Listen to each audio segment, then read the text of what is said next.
station, this is Houston. Are you ready for the PAO event? I am ready for the PAO event.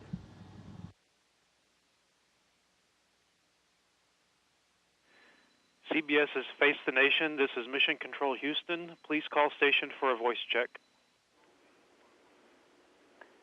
Station, this is Face the Nation. How do you hear me? I have you loud and clear. Welcome aboard the space station. We're back with a very long-distance remote. Astronaut Scott Kelly joins us from the International Space Station. Commander Kelly, you first went into space in 1999. What's different now? Well, my first flight was on just on the space shuttle. It was to the Hubble Space Telescope, and that was before we had the International Space Station.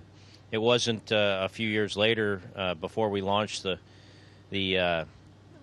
first people to the space station, the first human presence in space, which we've had for the last 15 years. So, it's a much different experience now with this International Space Station and the international cooperation and all the research we have that go with it than what we were doing back in the 1990s and previously. How about for you personally, though, being in space now relative to that very first time you went? Well, flying in space is a privilege, whether it's the first time or the fourth time.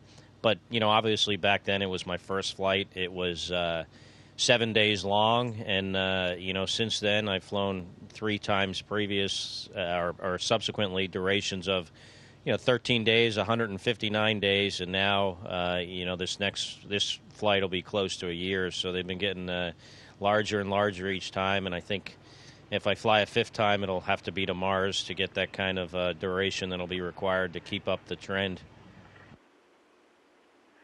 Before we go any further, what room are you in there? So I am in the U.S. Destiny Laboratory module, which is like the main module for the U.S. side of the space station. It's a combination of laboratory and sort of like the bridge of a ship. I guess you could describe it with a lot of the systems that are required to operate the space station are in here, as well as experiments. And in case there are any conspiracy theorists out there, how would you prove to us that you're in zero gravity? I would just do this for a while, and unless I was falling, that would be kind of hard to do. That's convinced me. When George Mallory was asked why he climbed Everest, he said, because it's there. Is it a similar thing for you in going to space? What motivates you to be there? I like challenges, and I was a Navy pilot and test pilot, and for me, flying in space seemed like the logical next step as far as things that would challenge me. But what I've come to find that makes this a very satisfying experience and satisfying profession for me is doing something that's extremely, extremely difficult. Having, people live in space here and do the type of work we do for the last 15 years is, could arguably be more difficult than when we went to the moon, building a space station and operating it for so long. And, for me, having the privilege to work in this program and being a part of something so hard is, what has made this worth it for me. NASA has put a call out for those who might want to be astronauts. What would you look for if you were on the hiring committee? So I was on the hiring committee last time, and we picked a great group. And, what we look for are people that are technically competent. You need a background in in the scientific field, whether it's as a scientist, an engineer, medical doctor, or a person that's in the military with some kind of technical background. And we want those people to have proven themselves in their current profession, being very high performers, but also people that get along well as part of a team, because this is a huge team effort, not just your crew members here on board, but also with all the folks you have to work with on the ground. And, just a really a diverse group of people with, skills that are very broad. We have a lot of systems here on board the space station, and we can't call a repairman when one of them breaks, so we have to be kind of generalists in a lot of ways. You've done hundreds of experiments, or you're doing hundreds of experiments. What's the coolest thing you've done so far? It's kind of hard to say. If we're talking about this flight, I would have to say, the 2 spacewalks I got to do, because I had never done those before, and that's a very challenging experience. I think in general, the launch, the landing are pretty exciting. As far as specific kind of research experiments, the stuff we've done with rodents is pretty interesting, as well as the human research that we're doing with Misha and I as part of this 1-year research experiment. The reason why we're here in space for a year has been pretty interesting stuff. Have you noticed any of the effects on space that you're there to look at and discover in yourself? A lot of the data we collect is stuff that has to be analyzed on the ground. For instance, we can't see, bone loss ourselves. That's something that we'll have to notice with imaging technology when I get back. But, there are certain things we could see with regards to muscle mass, like the amount of muscle I've lost in my calf muscle because we don't walk up here is pretty significant.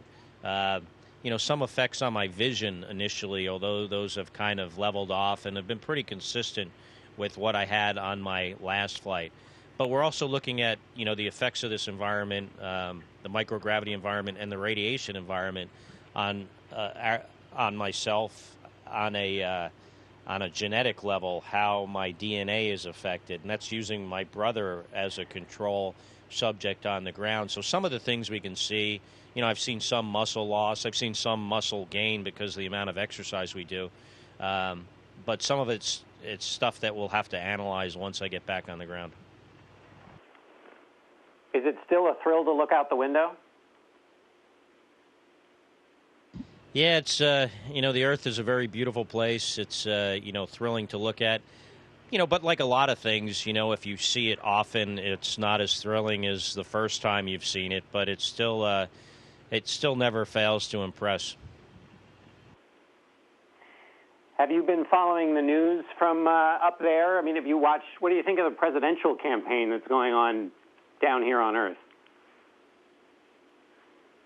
Yeah, so we have the news on pretty much all the time, unless we're watching something specific, and we have coverage about 50 minutes every hour. So I do follow it very closely, and I have to say it's been very interesting. I also heard you watched Game of Thrones while you were up there. How long do you think you'd last up there if you worked with your colleagues the way they do on Game of Thrones? I'd like to think I would last a long time, but you never know. But the good news is we don't work that way. We actually get along very well. It's an international space station. We have crew members from both the U.S. and Russia, and now the United Kingdom with Tim Peake from the UK, Tim Koper and Yuri Melenchenko arriving just yesterday. And, it's great to see that on this space station we can work, across cultures in a very, very cooperative way. All right, Commander Scott Kelly, we thank you so much for being with us. My pleasure. Thank you. Station, this is Houston ACR. That concludes the CBS Face the Nation portion of the event. Please stand by for a voice check from CNN International.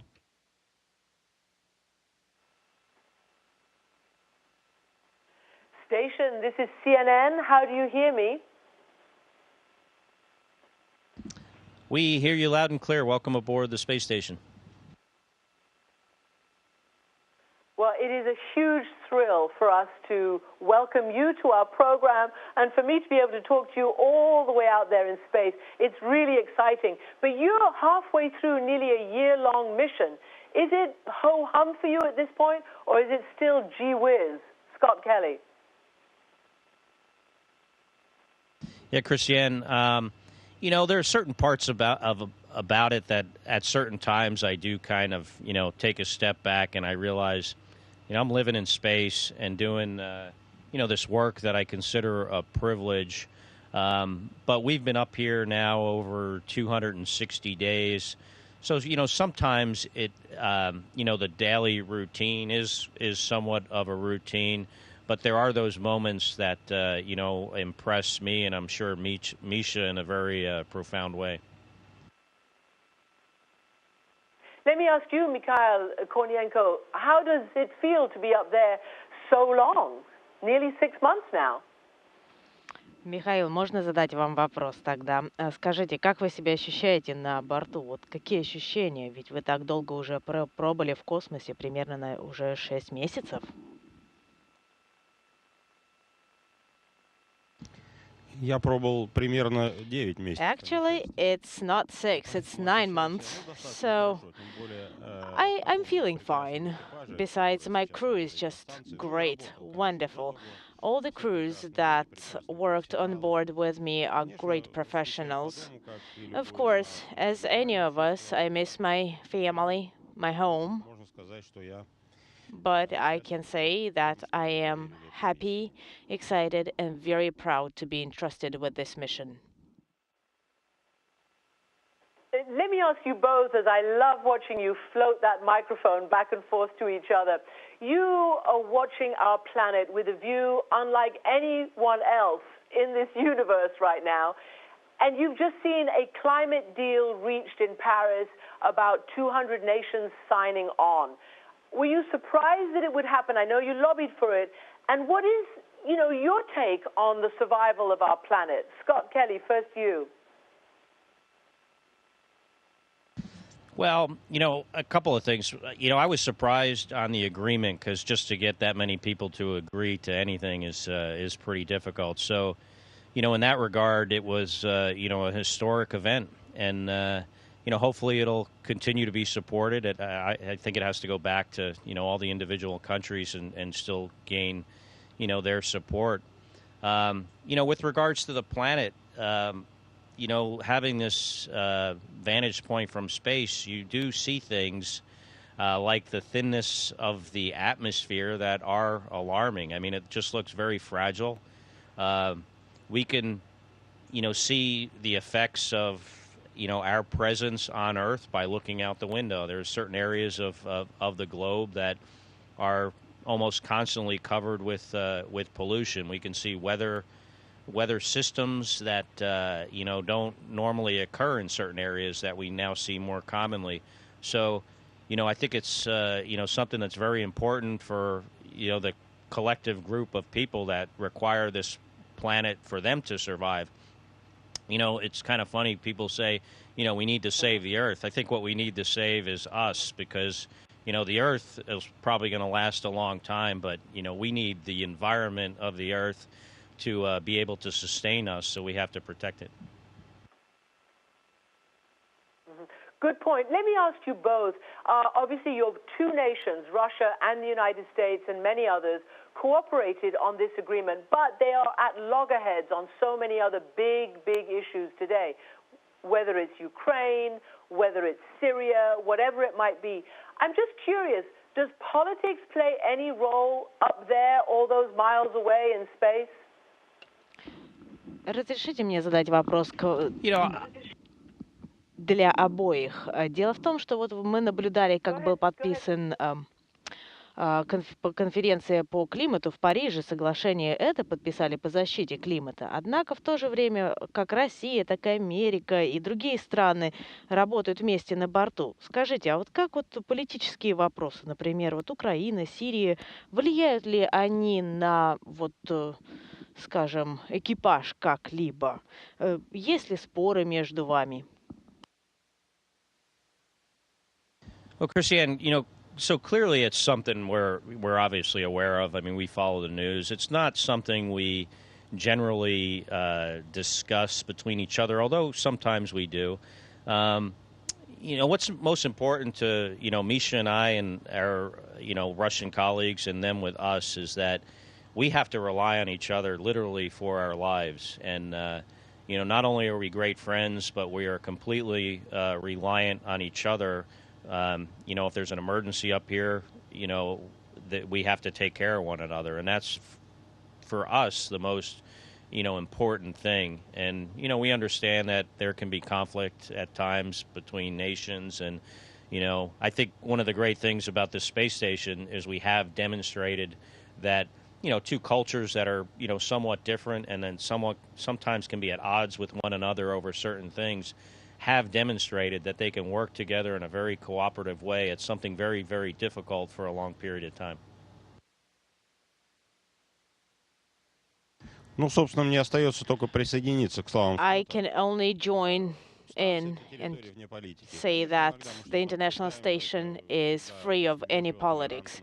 We are very polite and always very considerate of each other in such discussions. Furthermore, I would say that our work here and our cooperation on board the ISS is a great example for all politicians, because if they spent at least 1 month on board together, it would have probably resolved most of their problems and discussions on the ground. Well, you've given me and the whole world now a whole great program. Maybe we should send them all up to space and they can solve all the world's problems up there, like you're working so hard. What are some of the real kind of hardships, for instance, physically? I understand you have to really work out hard in order not to atrophy, for your muscles not to break down. Yeah, our bodies are pretty smart. They recognize in this microgravity environment that you don't need your skeleton to, hold all your stuff together. So we lose bone mass because we don't need it. And likewise with your muscles. So we have to do exercise to prevent that from happening. But, there are other hardships, too, up here that we deal with them and we understand it. And but the fact that you can't go outside, I mean, you can occasionally do a spacewalk, but that's not like walking outside in the fresh air, or at least a different the kind of air that you experience on a daily basis. The space station is nice, but there's no running water. You can't take a shower. The diet gets pretty routine. So all that is something that we've learned to live with, but we still understand that it's a big privilege to represent our countries up here. Scott and Mikhail, I know we don't have a huge amount of time. I can see one of your colleagues behind you who's sort of dancing and floating around in zero gravity, doing whatever he's doing there. Can you do something for us? Can you flip? Can you dance? What do you like to do for exercise up there? Both of you? Oh, my goodness. So that's not much exercise, but it's fun. Well, Scott Kelly, Mikhail Kornienko, thank you so much for joining us from space today. It's a big one for me today. Our pleasure, Christiane. Thanks for allowing us to be on your program. Station, this is Houston ACR. That concludes the event. Thank you. Thank you, CBS Face the Nation and CNN International Station. We're now resuming operational audio communications.